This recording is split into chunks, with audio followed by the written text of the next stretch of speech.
आप एक small business owner हो, आप गूगल एड्स चलाते हो, फेसबुक एड्स चलाते हो, जिस पर क्लिक भी आ रहे हैं, इंप्रेशन भी आ रहे हैं, लेकिन ना कोई क्लाइंट आता है ना कोई लीड्स।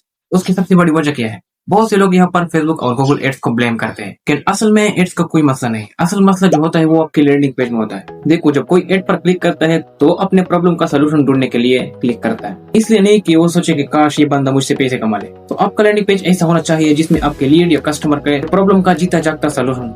अगर आपके लैंडिंग पेज पर इतनी मिस्टेक्स है तो जितना मर्जी एड्स चला लो, रिजल्ट बेकार ही आएगा, क्योंकि लैंडिंग पेज ही एक ऐसी जगह है जहाँ पर आप अपने लीड या कस्टमर को गाइड करते हो। सो बिना टाइम वेस्ट किए चलते हैं और फिक्स करते हैं लैंडिंग पेज के 3 मिस्टेक्स को, जिसमें फर्स्ट ऑफ ऑल आता है हेडलाइन। जब भी कोई आपके एड पर क्लिक करता है तो वो अपने प्रॉब्लम का सोल्यूशन के लिए क्लिक करता है। तो जैसे ही आपका लीड आपके लैंडिंग पेज पर लैंड करता है तो आपके पास सिर्फ 3 सेकंड होंगे उसका अटेंशन ग्रैब करने के लिए। यहाँ पर रोल आता है हेडलाइन का। अगर आपका हेडलाइन ऐसा है कि वेलकम टू माय कंपनी या इंडिया स्टाफ कंसल्टिंग एजेंसी, तो रुक जाओ भाई, आपने पहले ही लीड खो दिया, क्योंकि किसी को कोई फर्क नहीं पड़ता कि आप कौन से नंबर पर हो या कौन सी कंपनी हो, वो अपने प्रॉब्लम का सोल्यूशन ढूंढने आया है। तो आपके लैंडिंग पेज का ये काम होना चाहिए कि सीधे उसके प्रॉब्लम का सोल्यूशन पकड़े। जैसे कि आप मेरे लैंडिंग पेज पर देख सकते हैं, मेरे लैंडिंग पेज पर जो भी लैंड करेगा वो समझेगा कि ये तो मेरे प्रॉब्लम का सोल्यूशन है। अच्छा, तो आपने क्या करना है? सबसे पहले अपने हेडलाइन को बोल्ड रखना है ताकि वो इजीली रीडेबल हो। दूसरी बात, शर्मा एडसास को हटाकर उसके प्रॉब्लम के सोल्यूशन को पकड़ना है।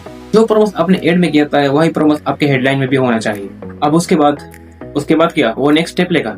अब इससे पहले कि वो नेक्स्ट स्टेप ले, हमें दूसरी इंपॉर्टेंट चीज को फिक्स करना है, और वो है वेबसाइट पर जेनेरिक कंटेंट डालना। बहुत सारे एंटरप्रेन्योर्स और बिजनेसेस ये गलती करते हैं कि वो लैंडिंग पेज पर अपनी कंपनी के अबाउट अस, कंपनी की डिटेल्स और 10 अलग अलग सर्विसेज की डिटेल्स लैंडिंग पेज पर शेयर कर देते हैं। तो इससे होता क्या है? इससे होता यह है कि विजिटर कंफ्यूज हो जाता है, और कंफ्यूज माइंड का एक ही जवाब होता है, और वो है नो।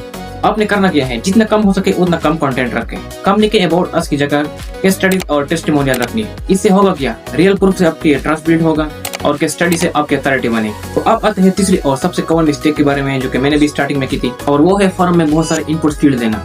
आपका प्रोस्पेक्ट कन्विंस्ड है, वो आपका सर्विस लेना चाहता है, तो अब वो बुक अ कॉल या गेट अ कॉल पर क्लिक करता है और उसके सामने एक लंबा चौड़ा फॉर्म आ जाता है, जिसमें उसका first name, last name, email, company name, website URL, उसका मैसेज और पता नहीं किया गया।